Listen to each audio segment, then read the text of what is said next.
저는 살면서 가장 후회하는 습관이 무엇이냐고 묻는다면 참는 것이라고 답합니다. 젊었을 때는 참는 것이 미덕이라고 배웠습니다. 직장 상사가 부당한 말을 해도 참았습니다. 친척이 무례한 질문을 해도 웃으며 넘겼습니다. 이웃이 기분 나쁜 말을 해도 아무렇지 않은 척 했습니다. 참으면 이긴다고 생각했습니다.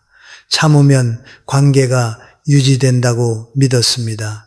참으면 성숙한 사람이 된다고 배웠습니다. 그래서 30년을 참았고 40년을 참았고 50년을 참았습니다. 그런데 나이가 들면서 깨달은 것이 있습니다. 참는 것이 미덕이 아니라 참는 것이 독이 된 순간들이 있었다는 것입니다. 참았더니 상대가 고마워하던가요? 아닙니다. 참을수록 상대는 더 함부로 했습니다. 참았더니 관계가 좋아지던가요? 아닙니다. 참을수록 관계는 겉으로만 유지되고 속으로는 내쳐갔습니다. 참았더니 마음이 편하던가요? 아닙니다.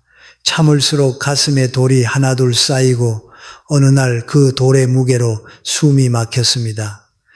여러분, 우리 세대는 참는 것을 인내라고 불렀습니다.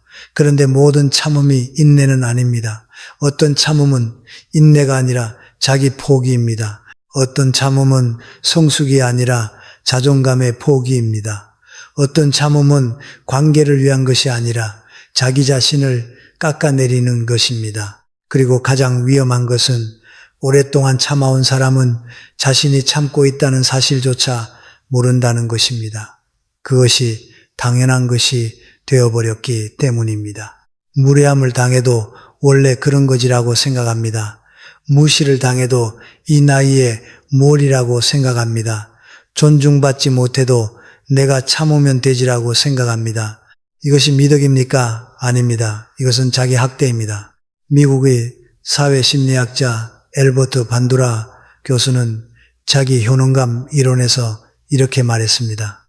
인간이 반복적으로 자신의 경계를 지키지 못하면 자기 자신에 대한 신뢰가 무너지고 결국 어떤 상황에서도 자신을 보호할 수 없다는 학습된 무력감에 빠진다. 참는 것이 반복되면 참는 것이 성격이 됩니다. 성격이 되면 누가 무례하게 대해도 그냥 받아들입니다. 그것이 당연한 것이 됩니다. 그리고 이 당연함이 자존감을 천천히 그러나 확실하게 갉아먹습니다. 한국 노인인권센터의 2024년 조사에 따르면 65세 이상 노년층 중 약 67%가 일상생활에서 무례한 대우를 받은 경험이 있다고 응답했습니다. 그런데 그중 무례함에 대해 정당하게 항의한 비율은 겨우 약 12%에 불과했습니다. 나머지 88%는 참았습니다. 참은 이유를 물었을 때 가장 많은 답은 나이 든 사람이 따지면 꼰대 소리를 들을까 봐였고, 두 번째는 말해봤자 달라지는 것이 없으니까였으며, 세 번째는 관계가 불편해질까 봐였습니다. 10명 중 거의 9명이 무례함을 당하고도 참고 있는 것입니다. 그리고 그 참음의 대가를 자존감으로 치르고 있습니다. 퇴계이왕 선생은 이렇게 말했습니다. 예가 아닌 것은 보지도 듣지도 말하지도 행하지도 말라. 저는 이 말의 반대도 진리라고 생각합니다. 예가 아닌 것을 당하면 참지 말고 바로잡아야 한다. 참는 것은 상대의 무례를 허락하는 것이고 바로잡는 것은 나와 상대 모두의 품격을 지키는 것입니다. 참으면 상대는 자신이 무례했다는 것을 모릅니다. 바로잡으면 상대도 자신을 돌아봅니다. 참는 것이 관계를 유지하는 것처럼 보이지만 실은 관계를 병들게 합니다. 바로잡는 것이 관계를 불편하게 하는 것처럼 보이지만 실은 관계를 건강하게 합니다. 저는 오늘 여러분과 함께 나이가 들수록 절대 참으면 안 되는 5가지 무례한 말을 살펴보려 합니다. 이것은 싸우라는 이야기가 아닙니다. 소리를 지르라는 것도 관계를 끊으라는 것도 아닙니다. 다만 여러분의 존엄을 지키라는 이야기입니다. 나이가 들었다는 이유만으로, 경험이 많다는 이유만으로, 은퇴했다는 이유만으로 우리가 무시당하거나 함부로 대우받거나 존중받지 못할 이유는 이 세상 어디에도 없습니다. 오늘 이후 여러분이 딱 한마디만 기억하시면 됩니다. 나는 참을 수도 있지만 참지 않기로 선택한다. 이것이 노년의 진짜 품격입니다. 저는 나이 든 사람에게 가해지는 무례 중에서 가장 흔하고 가장 자연스럽게 입에서 나오는 것이 무엇이냐고 묻는다면 망설임 없이 이것이라고 답합니다. 어르신은 잘 모르시니까요. 요즘 세상은 다르거든요. 이 말은 나이를 무능의 증거로 취급하는 것입니다. 경험을 쓸모없는 것으로 만드는 것입니다. 이 말을 하는 사람은 대부분 악의가 없습니다. 오히려 친절하다고 생각합니다. 어르신에게 복잡한 것을 설명하기 귀찮으니까 그냥 모르신다고 정리하는 것입니다. 젊은 직원이, 자식이, 며느리가, 사위가, 심지어 병원의 의사가 이 말을 합니다. 그런데 이 말을 듣는 사람에게는 이렇게 들립니다. 당신은 이제 쓸모없습니다. 당신의 경험은 가치가 없습니다. 당신은 시대에 뒤처졌습니다. 이것은 단순한 정보 차이의 문제가 아닙니다. 존재 가치의 부정입니다. 실제로 이런 장면들이 일어납니다. 70대 남성이 은행에서 스마트폰 뱅킹을 물어봅니다. 직원이 이렇게 말합니다. 어르신은 어려우실 테니 그냥 창구에서 하세요. 남성은 자신이 시대에 뒤처진 사람이라는 느낌을 받습니다. 배우고 싶었는데 배울 기회조차 차단당한 것입니다. 60대 어머니가 자녀 교육에 대해 의견을 말합니다. 며느리가 이렇게 대답합니다. 어머님 때와는 달라요. 요즘은 다르거든요. 어머니는 입을 다뭅니다. 40년 넘게 자식을 키운 경험이 한마디에 무효가 된 것입니다. 65세 여성이 직장에서 새로운 시스템에 대해 질문합니다. 젊은 동료가 이렇게 말합니다. 이건 좀 어려우실 거예요. 제가 대신 해드릴게요. 여성은 자신이 짐이라는 느낌을 받습니다.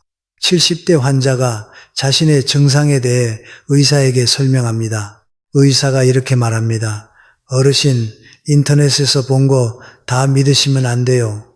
환자는 자신의 말이 무시당했다고 느끼고 다음 진료에서 증상을 말하지 않습니다. 미국 예일대학의 노년학자 베카레비 교수의 연구에 따르면 나이에 대한 부정적 고정관념에 반복적으로 노출된 노년층은 인지기능이 약 30% 더 빠르게 저하됩니다. 놀라운 것은 이 저하가 실제 뇌의 노화 때문이 아니라 자신은 이제 무능하다는 믿음이 심어져서 실제로 도전을 피하게 되기 때문이라는 것입니다. 모르시니까요 라는 말이 반복되면 정말 모르는 사람이 되어버리는 것입니다. 한국노인복지학회의 2023년 연구에서도 일상에서 나이 차별적 언어를 자주 접한 노년층의 자기 효능감이 그렇지 않은 그룹보다 약 35% 낮았다는 결과가 나왔습니다. 여러분, 이 무례가 반복되면 마음속에서 이런 일이 일어납니다. 먼저 모르시니까 라는 말을 듣습니다. 처음에는 그럴 수도 있겠지 라고 넘깁니다. 그런데 반복되면 정말 나는 모르는 건가 라는 의문이 생깁니다. 의문은 자기 의심으로 변합니다. 자기 의심이 쌓이면 새로운 것을 시도하지 않게 됩니다. 시도하지 않으면 실제로 뒤처집니다. 뒤처지면 모르시니까 라는 말이 사실이 됩니다. 이것은 자기 실현적 예언입니다. 무례가 현실을 만드는 것입니다. 혹시 여러분도 누군가에게 모르신다는 말을 듣고 정말 시도를 포기한 적이 있는 건 아닙니까? 저는 한 분의 이야기를 기억합니다. 72세 퇴직 교수가 손자에게 컴퓨터를 배우고 싶다고 했습니다. 손자가 웃으며 말했습니다. 할아버지가 컴퓨터를 뭐 하시게요? 그냥 TV 보세요. 교수는 웃었지만 마음이 아팠습니다. 평생 학생들을 가르치며 배움의 가치를 전했는데 정작 자신은 배울 자격이 없다는 말을 손자에게 들은 것입니다. 그날 이후 교수는 3년간 컴퓨터를 만지지 않았습니다. 나중에 다른 노인 교육 프로그램에서 컴퓨터를 배우고 나서야 이렇게 말했습니다. 3년을 잃어버렸습니다. 모른다는 말을 참았기 때문입니다. 그렇다면 모르시니까요. 어떻게 대응해야 할까요? 저는 침묵 대신 품위 있는 경계를 권합니다. 어르신은 잘 모르시니까요 라는 말을 들으면 이렇게 대답하십시오. 모르는 것은 사실이지만 배울 능력은 충분합니다. 천천히 설명해 주시면 됩니다. 이 말은 상대의 관찰은 인정하되 자신의 능력을 부정하지 않는 것입니다. 요즘 세상은 달라요 라는 말을 들으면 이렇게 대답하십시오. 세상은 변했지만 사람의 마음은 변하지 않습니다. 그 부분은 제가 더 잘 압니다. 이 말은 시대적 변화는 인정하되 인간에 대한 통찰은 경험에서 나온다는 것을 일깨워 주는 것입니다. 이건 어려우실 거예요 라는 말을 들으면 이렇게 대답하십시오. 어려운지 아닌지는 해봐야 압니다. 기회를 주십시오. 이 말은 판단을 상대에게 맡기지 않겠다는 선언입니다. 존엄을 지키는 말은 소리를 지르는 것이 아닙니다. 조용하지만 단단한 말입니다. 공자는 이렇게 말했습니다. 군자는 말이 적대 무게가 있고 소인은 말이 많되 가벼이 넘어간다. 참지 않는다는 것은 싸우는 것이 아닙니다. 무게 있는 한마디를 건네는 것입니다. 이제 다음으로는 가족 안에서 특히 자식에게서 들을 때 가장 깊은 상처를 남기는 무례한 말을 살펴보겠습니다. 저는 가족 안에서 나이 든 부모가 듣는 무례 중에서 가장 깊은 상처를 남기는 것이 무엇이냐고 묻는다면 단연코 이것이라고 답합니다. 엄마, 아빠는 가만히 계세요. 나서지 마세요. 이 말은 퇴장 명령입니다. 가족의 일에서, 손자의 교육에서, 집안의 결정에서 당신은 빠지라는 것입니다. 이 말을 하는 자식은 대부분 효율을 생각합니다. 부모가 나서면 일이 복잡해지니까, 부모의 방식이 낡았으니까, 부모가 관여하면 갈등이 생기니까, 그래서 이 말에는 나름의 합리성이 있다고 자식은 믿습니다. 그런데 부모에게 이 말은 이렇게 들립니다. 당신은 이 가족에 더 이상 필요하지 않습니다. 당신의 의견은 가치가 없습니다. 당신은 존재하되 존재감은 없어야 합니다. 이것은 가장 가까운 사람에게서 존재를 부정당하는 것입니다. 실제로 이런 장면들이 일어납니다. 70대 할머니가 손주의 식단에 대해 의견을 냅니다. 며느리가 이렇게 말합니다. 어머님, 요즘 아이들은 다르거든요. 제가 알아서 할게요. 할머니는 부엌에서 물러납니다. 50년 넘게 가족의 밥상을 책임졌던 그 손이 더 이상 필요 없다는 말을 들은 것입니다. 70대 아버지가 아들의 이사 문제에 의견을 냅니다. 아들이 이렇게 말합니다. 아버지는 그냥 쉬세요. 제가 다 알아볼게요. 아버지는 자신이 짐이 된 것 같은 느낌을 받습니다. 65세 어머니가 딸의 이혼 문제에 걱정을 표합니다. 딸이 이렇게 말합니다. 엄마는 모르셔도 돼요. 내 인생이니까 내가 알아서 해요. 어머니는 걱정을 삼킵니다. 자식의 인생에서 퇴장당한 것입니다. 영국의 노년학자 톰 키트우드 교수는 이렇게 말했습니다. 노년의 존엄은 무엇을 할 수 있느냐에 달린 것이 아니라 관계 속에서 얼마나 인정받느냐에 달려 있다. 가만히 계세요 라는 말은 관계 속에서의 인정을 제거하는 행위다. 미국 노인학회의 2023년 연구에서도 가족 내에서 의사결정에서 배제된 노년층은 그렇지 않은 그룹보다 우울증 발병률이 약 2.3배 높았다는 결과가 나왔습니다. 가만히 계세요가 부모의 존재를 지우는 것입니다. 여러분, 이 무례가 반복되면 마음속에서 이런 일이 일어납니다. 먼저 가만히 계세요라는 말을 듣습니다. 처음에는 자식이 바쁘니까 이해합니다. 그런데 반복되면 나는 정말 필요 없는 사람인가 라는 의문이 생깁니다. 의문은 무력감으로 변합니다. 무력감이 쌓이면 의견을 말하지 않게 됩니다. 의견을 말하지 않으면 존재감이 사라집니다. 존재감이 사라지면 살아있어도 살아있는 것 같지 않습니다. 혹시 여러분도 자식에게 가만히 계세요 라는 말을 듣고 정말 가만히 있어버린 적이 있는 건 아닙니까? 저는 한 분의 이야기를 기억합니다. 75세 아버지가 두 아들의 사업 문제에 의견을 냈습니다. 큰아들이 이렇게 말했습니다. 아버지, 요즘 사업은 아버지 때와 달라요. 가만히 계세요. 아버지는 입을 다물었습니다. 3년 후 아들의 사업이 실패했습니다. 아버지는 3년 전에 이미 문제를 알고 있었지만 말할 수 없었습니다. 가만히 계세요가 아버지의 경험과 지혜를 3년간 가둬놓은 것입니다. 그렇다면 가만히 계세요에 어떻게 대응해야 할까요? 저는 퇴장 대신 재정의를 권합니다. 가만히 계세요라는 말을 들으면 이렇게 대답하십시오. 결정은 네가 하면 된다. 다만 내 생각을 한번 들어봐 줄 수 있겠니? 이 말은 결정권은 존중하되 의견을 말할 권리를 포기하지 않는 것입니다. 나서지 마세요 라는 말을 들으면 이렇게 대답하십시오. 나서는 것이 아니라 걱정이 되어서 말하는 것이다. 이 말은 관여가 아니라 관심이라는 것을 분명히 하는 것입니다. 모르셔도 돼요 라는 말을 들으면 이렇게 대답하십시오. 모르는 부분도 있겠지만 알고 싶은 마음이 있다. 이 말은 무지의 인정이 아니라 배움의 의지를 보여주는 것입니다. 자식의 독립을 존중하는 것과 부모가 퇴장당하는 것은 다릅니다.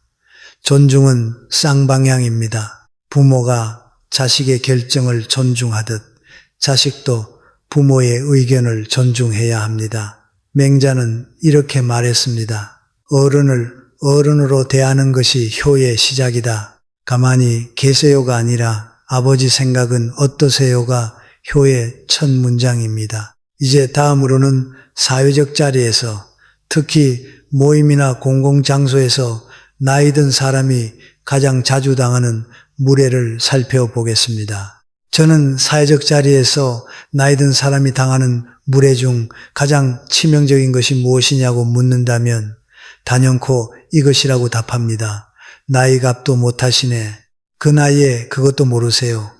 이 말은 나이를 무기로 사용하는 것입니다. 나이가 많으니 당연히 이것쯤은 알아야 한다. 당연히 이 정도는 해야 한다. 당연히 이런 실수는 하면 안 된다.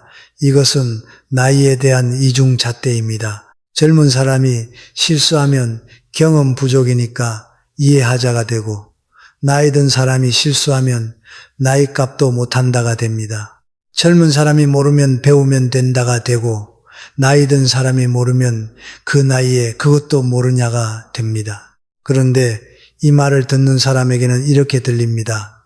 당신은 나이만 먹었지 실속이 없다. 당신의 삶은 실패했다. 오래 살았으면서 이것밖에 안 되느냐. 이것은 살아온 세월 전체에 대한 부정입니다. 60년, 70년을 살면서 겪은 모든 경험, 버텨온 모든 시간, 이루어낸 모든 것을 한마디로 무너뜨리는 것입니다. 실제로 이런 장면들이 일어납니다. 70대 남성이 동창 모임에서 스마트폰 사용법을 몰라 사진을 공유하지 못합니다. 한 친구가 농담처럼 말합니다. 야, 나이값 좀 해라. 그것도 못하냐. 주변에서 웃습니다. 남성은 함께 웃지만 그날 밤 잠이 오지 않습니다. 60대 여성이 동네 모임에서 최근 뉴스에 대해 의견을 말합니다. 누군가가 이렇게 말합니다. 언니, 그건 가짜 뉴스예요. 그 나이에 그것도 구분 못해요? 여성은 다음 모임에 참석하지 않습니다. 70대 할아버지가 마트에서 셀프 계산대 앞에서 당황합니다.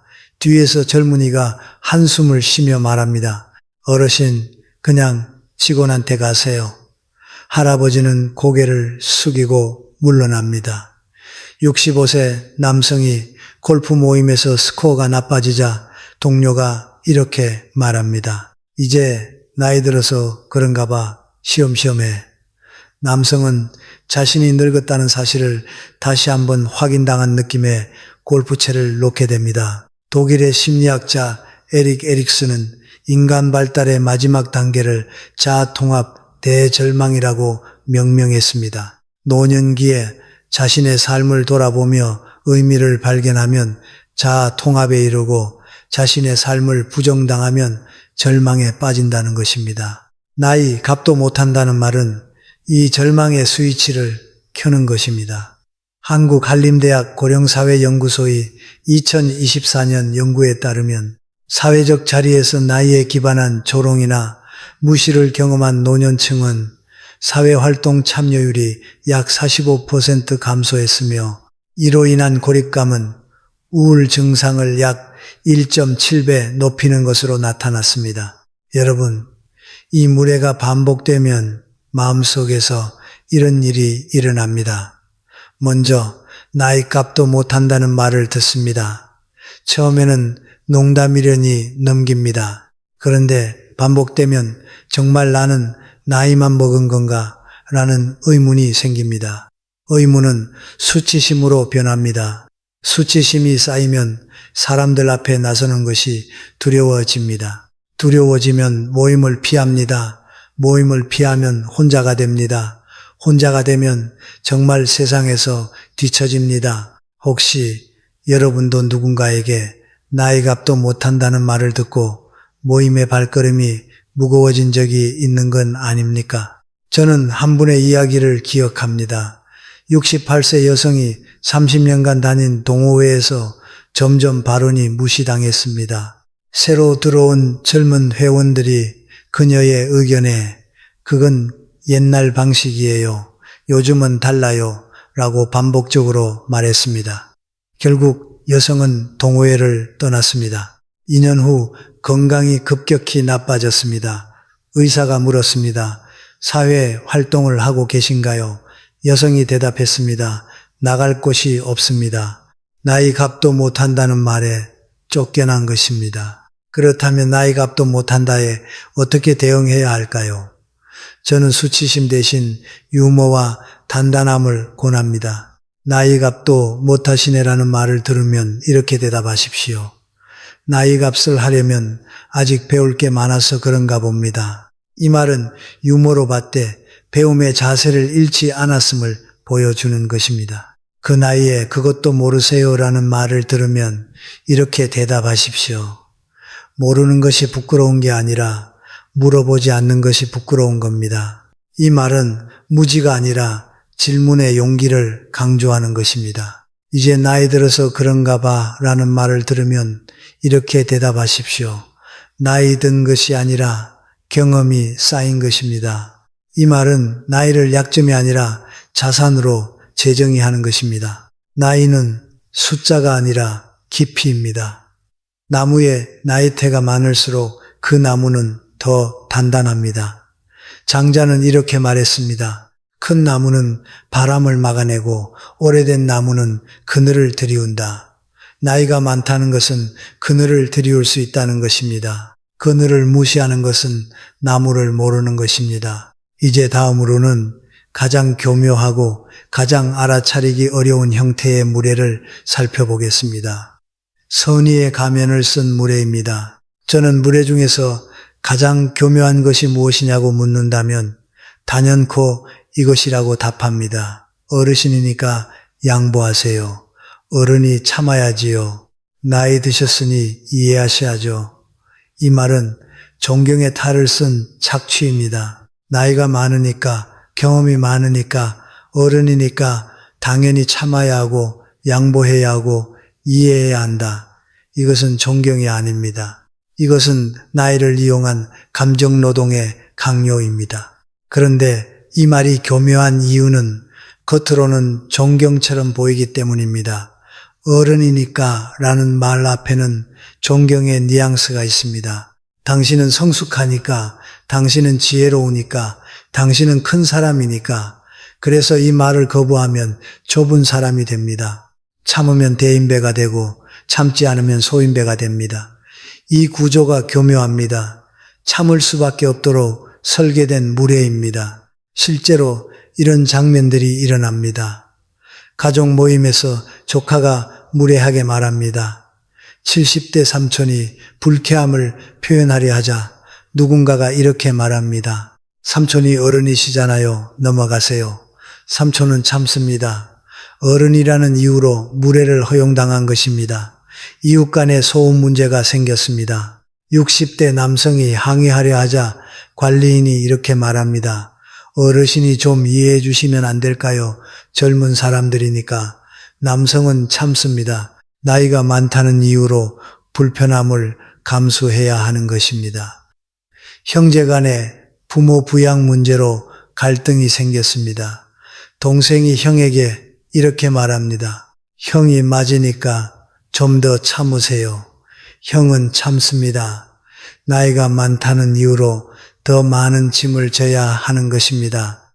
미국의 심리학자 해리엇 러너 박사는 그녀의 저서 분노의 춤에서 이렇게 말했습니다. 착한 사람 역할에 갇힌 사람은 자신의 감정을 표현할 수 없게 되며 이것은 관계를 유지하는 것이 아니라 자기를 소멸시키는 것이다. 어른이니까 참으라는 말은 착한 어른 역할을 강요하는 것입니다. 한국갈등관리학회의 2024년 연구에서도 어른이니까 양보하라는 말을 자주 들은 노년층은 분노, 억압 수치가 평균보다 약 2.1배 높았으며 이로 인한 신체 증상 두통, 불면, 소화 장애도 약 1.5배 많았다는 결과가 나왔습니다. 참는 것이 몸을 병들게 하는 것입니다. 여러분, 이 무례가 반복되면 마음속에서 이런 일이 일어납니다. 먼저 어른이니까 참으라는 말을 듣습니다. 처음에는 맞는 말이라고 생각합니다. 어른이니까 관대해야지. 그런데 반복되면 왜 항상 내가 참아야 하지라는 의문이 생깁니다. 의문은 억울함으로 변합니다. 억울함이 쌓이면 분노로 변합니다. 그런데 그 분노도 표현할 수 없습니다. 어른이니까. 표현하지 못한 분노는 몸으로 갑니다. 혈압이 오르고 잠이 안 오고 소화가 안 됩니다. 혹시 여러분도 어른이니까라는 말 때문에 억울함을 삼키고 그 억울함이 몸의 통증이 된 적이 있는 건 아닙니까? 저는 한 분의 이야기를 기억합니다.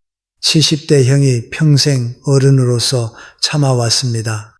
동생들의 실수를 덮어주고 갈등을 중재하고 자기 몫을 양보했습니다. 어느 날 건강검진에서 심각한 위궤양이 발견됐습니다.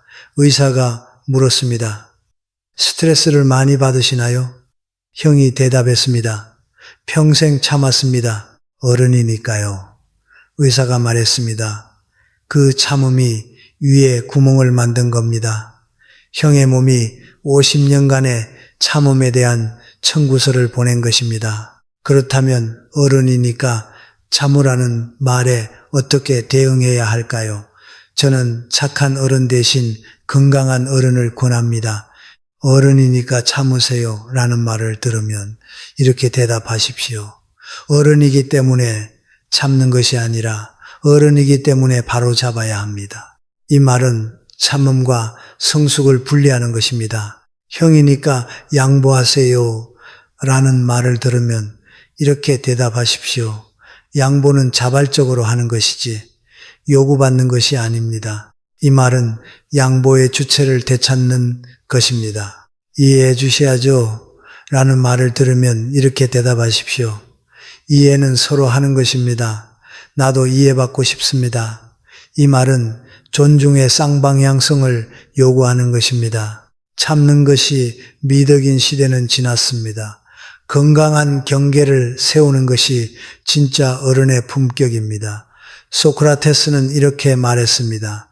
가장 용기 있는 행동은 자기 자신을 위해 올바르게 말하는 것이다. 참는 것은 용기가 아닙니다. 바로 잡는 것이 용기입니다. 이제 다음으로는 5가지 중 마지막이자 나이 든 사람의 자존감을 가장 근본적으로 흔드는 무례를 살펴보겠습니다. 저는 무례 중에서 자존감을 가장 근본적으로 흔드는 것이 무엇이냐고 묻는다면 단연코 이것이라고 답합니다.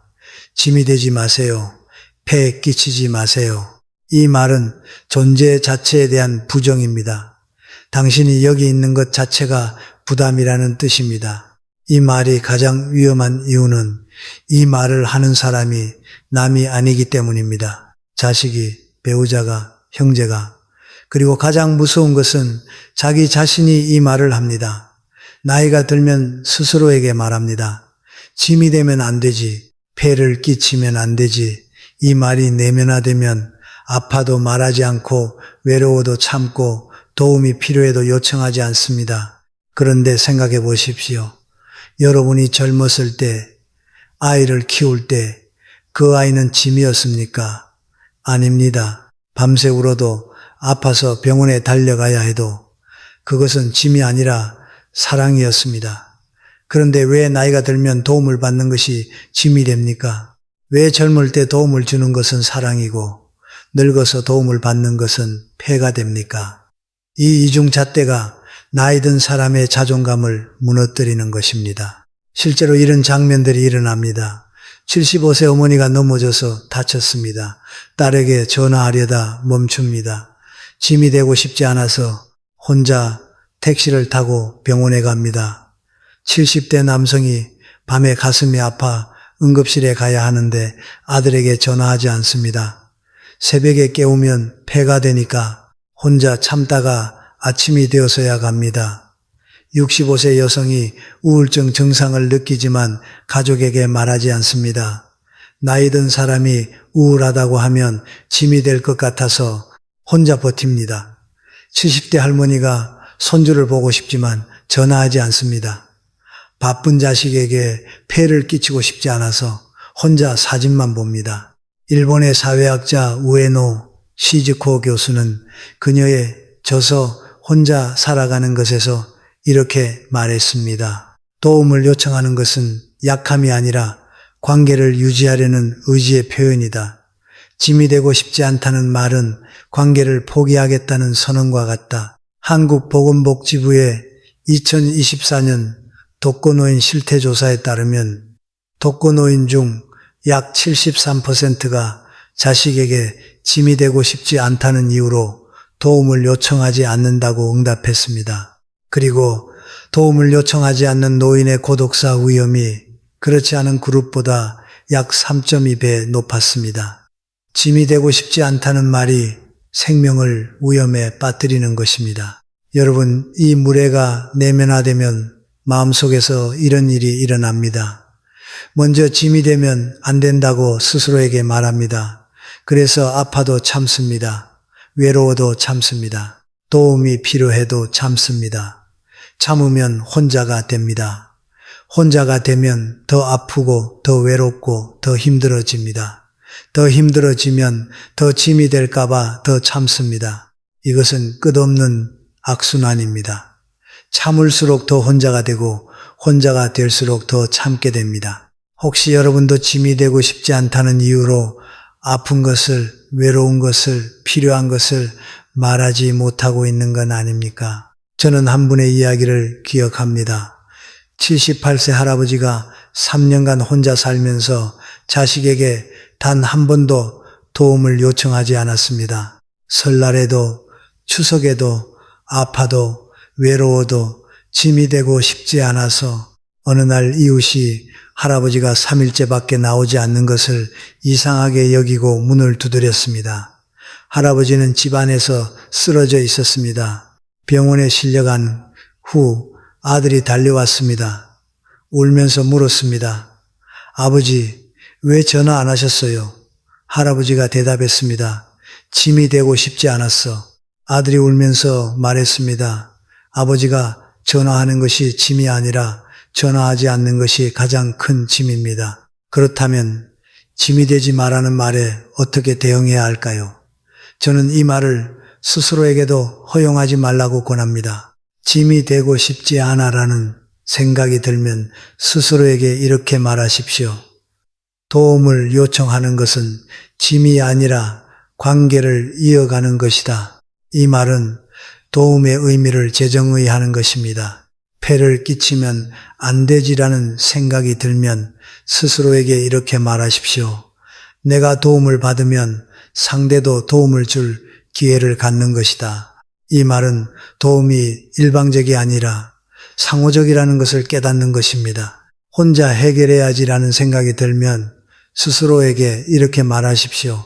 혼자 해결하는 것이 강한 것이 아니라 함께 해결하는 것이 지혜로운 것이다. 이 말은 자립과 고립을 구분하는 것입니다.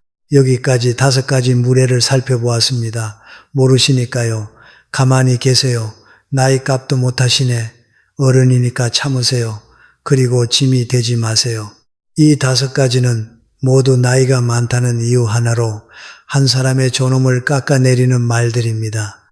이제부터는 이 무례 앞에서 어떻게 자신을 지킬 것인지 5가지 핵심 원칙을 말씀드리겠습니다. 첫 번째 원칙은 불편함을 말로 표현하는 것입니다.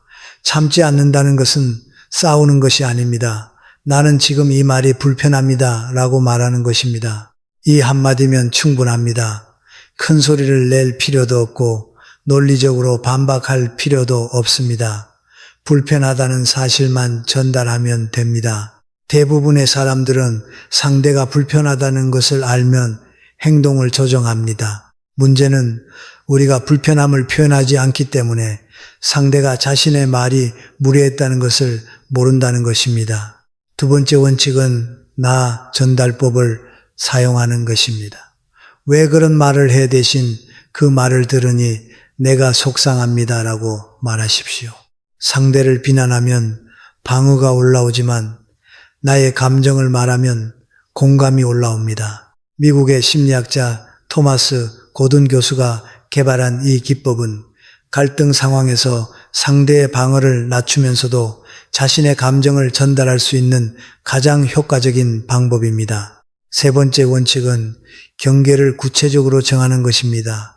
그냥 싫어요가 아니라 나에게 나이에 관련된 농담은 하지 말아주세요라고 구체적으로 말하십시오. 모임에서 나를 무시하는 행동이 반복되면 내 의견을 끝까지 들어주시면 좋겠습니다 라고 명확하게 요청하십시오. 구체적인 경계는 상대도 따르기 쉽습니다. 네 번째 원칙은 관계를 재평가하는 것입니다. 모든 관계를 유지할 필요는 없습니다. 반복적으로 나를 무시하고 경계를 요청해도 바뀌지 않는 사람이 있다면 그 관계에서 거리를 두는 것이 건강합니다.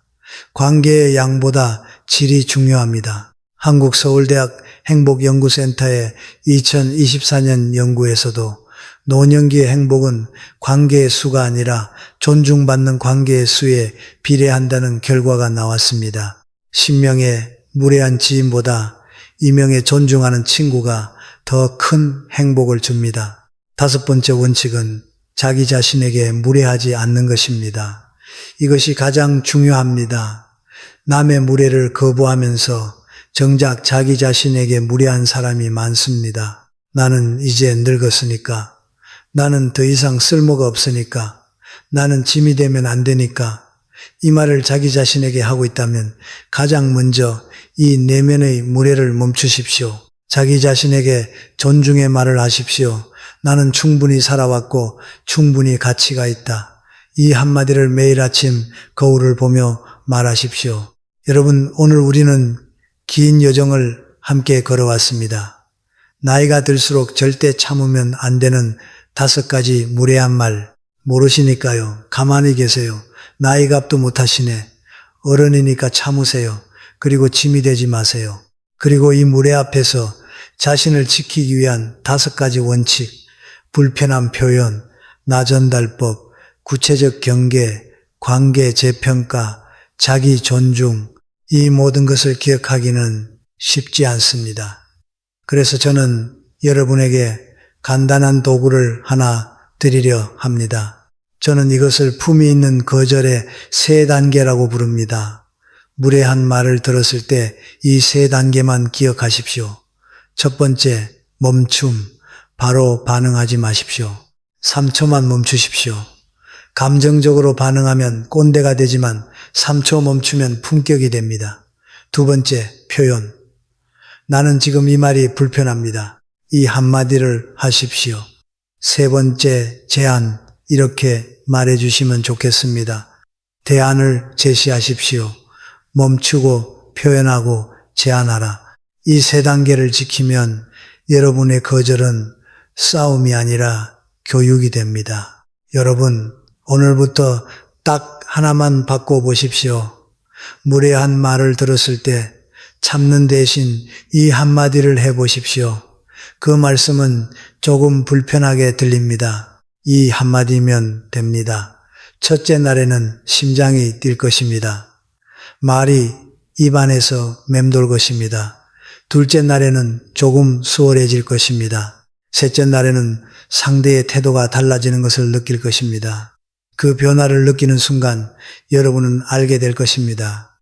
아, 참지 않아도 되는 것이었구나.